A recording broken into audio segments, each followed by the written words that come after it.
الحسن فاض على غصون الباني والكون أطرب بالشدى المزدان للنور نسعى نرتجي من ربنا تلك الأجور بنعمات وجنان في رونق بالحب نرسم نوره نسعى لنكتب قصة الإيمان.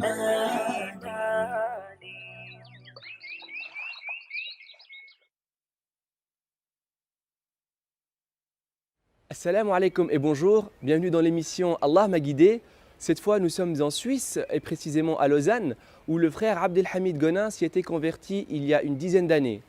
Abdelhamid Gonin était un chrétien très pratiquant et c'est justement en lisant la Bible sous différentes traductions, en la comparant avec le Coran, que finalement il a trouvé en l'islam la vérité qu'il cherchait. Il nous partage son témoignage qu'on écoute ensemble. Bismillahirrahmanirrahim. Au nom de Dieu, le tout clément, le tout miséricordieux. Je suis né en l'année 1947 au sein d'une famille très connue du canton de Vaud, la famille Gonin. Et j'ai reçu une éducation chrétienne. Et je suis né donc dans ce pays chrétien. C'était donc il y a 60 ans environ. Et je me rendais tous les dimanches à la cathédrale de Lausanne avec ma tante pour le culte à 10 heures. Vous voyez, je me souviens de tous ces détails. Et à l'âge de 18 ans, j'ai eu une question que je me suis posée en lisant la Bible dans le livre du Deutéronome au chapitre 18, où Dieu annonce à Moïse la venue d'un prophète semblable à lui pour les fils d'Israël. Et dans l'Acte des Apôtres, au chapitre 3 et au verset 27, celui qui a écrit cet Acte des Apôtres nous dit que ce prophète qui est annoncé à Moïse, semblable à lui, est Jésus. Or, je me souviens à l'époque, cette question m'avait interpellé. Et j'avais demandé à ma tante, mais c'est étrange car Jésus n'est jamais un prophète comme Moïse. Et ma tante m'a répondu, je ne peux pas te répondre, il faut demander cela aux théologiens. Or, quand dans l'évangile de Jean au chapitre 14 et au verset 13, on fait dire ces paroles à Jésus, qui est devant une foule, qui ressuscite les morts, qui fait voir les aveugles, qui fait marcher les paralytiques, et Jésus aurait dit ces paroles qu'il n'a jamais dit. En vérité, je vous le déclare, celui qui croira en moi fera les mêmes œuvres que moi je fais et des œuvres plus grandes que moi, car je m'en vais au Père. Et bien sûr, personne sur cette terre, que ce soit le pape ou de n'importe quelle secte qu'il appartient, quel que soit son rang, peut faire ce que Jésus a fait. Comment pourrait faire-t-il des choses plus grandes que lui? Et dans ce même évangile de Jean, Jésus va au cimetière et il va ressusciter Lazare. Et qu'est-ce que le texte nous dit en grec, qui n'est pas le texte en langue originale? Jésus dit « Ô Père, ressuscite-le ». Dieu s'adresse à Dieu. Ce n'est même pas lui qui le fait. S'il était Dieu, il aurait pu le faire. Mais il s'adresse à Dieu « Ô Père, ressuscite-le afin qu'il croie que tu m'as envoyé ». Donc le miracle est là pour prouver que Jésus était véridique, ce que dit d'ailleurs le Coran. Dans le Coran, c'est Al-Samiri qui a fabriqué le veau d'or. Dans la Bible, c'est le prophète Aaron. Or, les prophètes dans l'islam ont été immunisés par Dieu, c'est-à-dire que Dieu les a choisis. Pourquoi? Parce qu'ils étaient des exemples à suivre et Dieu les a protégés de commettre des grands péchés et ils ne pouvaient pas aussi mentir dans le message qu'ils avaient à transmettre de la part de Dieu. D'accord? Et il y a aussi, il y a beaucoup d'autres preuves, mais par exemple aussi une autre preuve, dans le Coran, l'ange Gabriel, le Saint-Esprit, c'est l'ange Gabriel, tandis que dans la Bible, le Saint-Esprit, c'est Dieu lui-même. Donc je ne peux pas croire que les deux sont justes. Je suis obligé de croire ou bien le Saint-Esprit est Dieu, ou bien il n'est pas Dieu, il est l'ange Gabriel, ou bien c'est Aaron, le frère de Moïse, qui a fabriqué le veau d'or, ou bien c'est Al-Samiri. Vous voyez? Donc il y a beaucoup d'autres exemples, et j'ai donné 2 exemples qui sont absolus. C'est donc la connaissance profonde du Coran et de la Bible par laquelle Dieu m'a amené à cette croyance qui ne comporte pas de doute. Ça, je peux dire que c'est la colonne vertébrale de mon expérience. Quand j'ai effectué ce premier pèlerinage, je m'étais rendu à Médine pour prier dans la mosquée du prophète Mohammed, paix et bénédiction soient sur lui, et pour aller le saluer là où il est enterré, donc dans son tombeau qui se trouve maintenant à l'intérieur de la mosquée.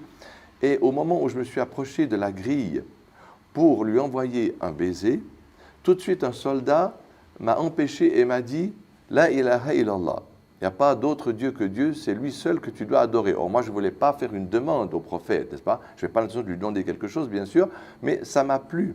Ça m'a plu parce que j'avais l'habitude d'aller à l'église, par exemple catholique, dans ma deuxième phase du christianisme, où je priais évidemment Dieu, je demandais aussi à Jésus, je demandais aussi à Marie, n'est-ce pas? Donc, de m'avoir rappelé ce commandement de n'adorer que Dieu, de n'invoquer que lui, ça m'a en fin de compte beaucoup plu. D'ailleurs, j'avais un ami marocain qui s'appelait Jawad, qui à l'époque où j'allais à l'église catholique chaque jour, il m'avait dit « Mais écoute Richard, est-ce que tu penses que Jésus a fait une statue de sa mère et qu'il a prié sa mère? Est-ce que tu penses qu'il a fait une statue de lui et que Marie priait son fils? Non, ils ont prié Dieu. Donc ça, ce sont les hommes qui ont changé son message. Et en fin de compte, j'ai réfléchi à ça et il avait tout à fait raison. Et j'en avais parlé à l'époque à l'abbé Yanguas, qui était un Espagnol qui officiait à la paroisse du Valentin. Et il m'avait dit, mon fils, attention, tu ne peux pas aller directement à Dieu. Tu dois passer par Jésus et Marie, car tu as fait trop de péchés. Et j'avais continué encore pendant 1 année et 2 ans à fréquenter l'église catholique jusqu'à ce que Dieu m'a éclairé dans son livre, le Coran, de la vérité. قد حاز من دنياه حفظا للكتاب بثوا مدامع فرحكم يا فخركم أنتم شعاع الشمس إن حل الغياب ها قد تنام حلمكم من مثلكم قد حاز من دنياه حفظا للكتاب بثوا مدامع فرحكم يا فخركم أنتم شعاع الشمس إن حل الغياب فلتخبروا من بعدكم من زاركم أن العطايا حفظ أين واكتساب فمبارك طبتم وطاب غراسكم ودعتم خير المراتع باحتساب فلتخبروا من بعدكم. La famille Gonin est originaire de la France. Ils sont venus sous le règne de Louis XIV. Cela fait environ entre 400 et 500 ans, lorsque le roi Louis XIV, sous l'influence de Marie, de maintenant sa maîtresse, a persécuté les protestants. Donc ce sont les catholiques qui ont persécuté les protestants et c'est à cette époque que les Gonins ont émigré en Suisse. D'ailleurs, cette famille très connue a un illustre ancêtre qui s'appelle Jules Gonin, qui a découvert le décollement de la rétine. Et je me souviens, à l'époque, j'ai travaillé dans une agence qui était près de Chaudron. Et comme mon employeur m'interdisait de faire la prière sur mon lieu de travail, je me rendais pendant la pause au parc de Montbenon, juste derrière le casino. Et là, vous avez justement la rue Jules Gonin. Et je me disais qu'ici, au moins, on me laisserait tranquillement faire ma prière, ce qui d'ailleurs a été le cas. Après quelques années que j'étais donc dans l'islam, à peu près après 8 années, j'étais très fier et très heureux d'être devenu musulman. Donc c'était pour moi important d'ajouter mon nouveau prénom dans le passeport. Et pour cela, il fallait que je fournisse des preuves, c'est-à-dire que d'abord mon certificat de conversion, ensuite que je recevais les lettres personnelles avec ce nom. Et alors j'étais le premier ici dans le canton de Vaud à entreprendre cette démarche.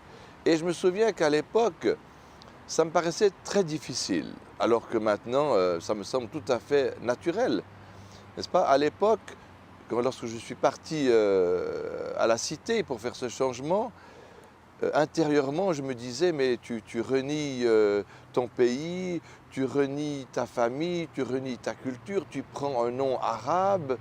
Enfin, c'était pour moi une chose très très difficile et j'ai dû faire un effort, en fin de compte, presque pour faire cette démarche. Alors que maintenant, ça me semble tout à fait naturel. Et ce qui compte pour moi, c'est d'être là où Dieu veut que je sois. Et le prophète d'ailleurs, la paix et la bénédiction d'Allah soit sur lui, il a dit une parole véridique bien sûr, où il a dit il a réussi, il a gagné littéralement celui que Dieu a guidé à la soumission et qui lui a accordé ce dont il a besoin pour vivre et qui l'a rendu satisfait avec ce qu'il lui a donné. Et voilà, ça je vis cela, je suis heureux et comblé avec ce que Dieu m'a donné. Et je pense que c'est là que se situe le vrai bonheur. Bien, à mon âge, ma journée quotidienne, comme j'ai plus besoin de travailler, elle est occupée par la lecture du Coran, par le souvenir, le dhikr, le souvenir d'Allah, par la prière sur le prophète. Et puis voilà, parce qu'en fin de compte, aussi quand on s'approche de la fin, il y a beaucoup de choses qui changent dans la vie, c'est-à-dire qu'on se prépare à quitter ce monde pour rencontrer celui qui nous a créés. Et puis voilà, peut-être ça peut paraître pas très heureux, mais en fin de compte c'est une réalité absolue qu'on ne peut pas éviter, n'est-ce pas? Mais je ne sais pas, ça me rend en tout cas pas malheureux et au contraire, je peux dire que je suis encore plus heureux maintenant qu'à 20 ans. Je n'aimerais pas revenir quand j'avais 20 ans parce qu'on ne connaît pratiquement rien du tout. Donc maintenant, grâce à Dieu, j'ai compris beaucoup de choses de la vie et voilà. صاغوا للمجد رسالتهم وأبوا إلا نورا هديا بهم قد زانت ذي الدنيا وسموا حبا قصد العليا صاغوا للمجد رسالتهم وأبوا إلا نورا هديا النور بهم صدقا ظهرا وأضاء الدنيا مزدهرا يا من تبغون الخير غدا يجلو الليل ضياء القمر. Voilà, c'est la fin de l'émission. Merci d'avoir regardé. À très bientôt, Inch'Allah, pour un prochain épisode d'Allah m'a guidé.